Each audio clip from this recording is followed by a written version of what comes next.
বর্তমান সময়ে সবাই আমাকে সাংবাদিক হিসেবে জানলেও আসলে আমি সাংবাদিক হয়েছি হয়তো পেশাদার সাংবাদিক মূলত ২০১৪ সাল থেকে মানে প্রতিদিন মাঠে কাজ করার যে অভিজ্ঞতা সে অভিজ্ঞতা। আর লেখালেখি শুরু হয়েছিল ২০০০ সাল থেকেই। কিন্তু আমার রক্তে, আমার মেধায়, আমার মননে, আমার চিন্তায় চেতনায় রয়েছে রং এবং তুলি।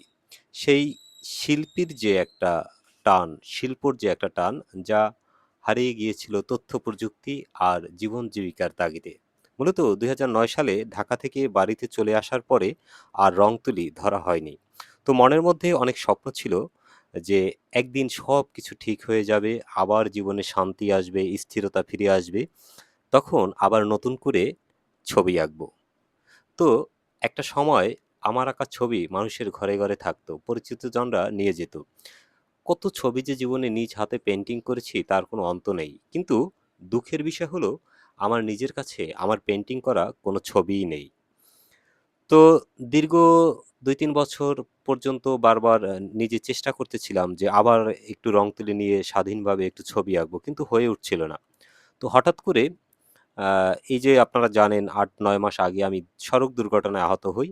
তো দুর্ঘটনায় আহত হওয়ার পরে আল্লাহ আমাকে বাঁচিয়ে রাখে। বাঁচিয়ে রাখার কারণে আমার ডান হাতটি ভেঙে যায়।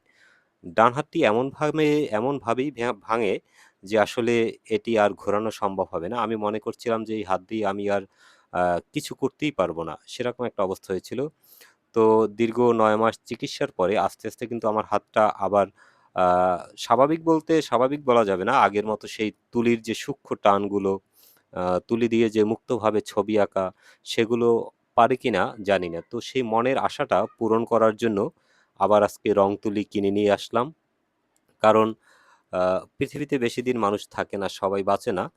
মরে যাবো। তাই চাচ্ছি যে আমার কিছু আঁকা ছবি মানুষের ঘরে থাকুক। সেই ইচ্ছা থেকেই আবার রং তুলিগুলো কিনে নিয়ে আসা।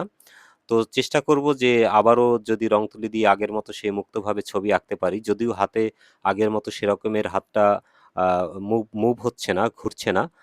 তাই সবার কাছে দোয়া চাচ্ছি যে আবার নতুন করে ছবি আঁকাটা শুরু করব। আসলে শিল্পীর যে একটা টান থাকে বা শিল্পের প্রতি যে একটা ভালোবাসা সেটা মানুষের কখনোই যায় না। যতই তথ্য আসুক, যতই প্রযুক্তি আসুক, যতই কম্পিউটার, এআই, ডিজিটাল প্রযুক্তি আসুক না কেন, মানুষের যে হৃদয়ের আবেগ, মনের আবেগ সেটা সরাসরি মানুষ দ্বারাই সম্ভব, অন্য কিছু দ্বারা সম্ভব না। তো খুব শীঘ্রই আমার আঁকা ছবি নিয়ে বা আমার শিল্পকর্ম নিয়ে আপনাদের সামনে হাজির হব। সবাই আমার জন্য দোয়া করবেন।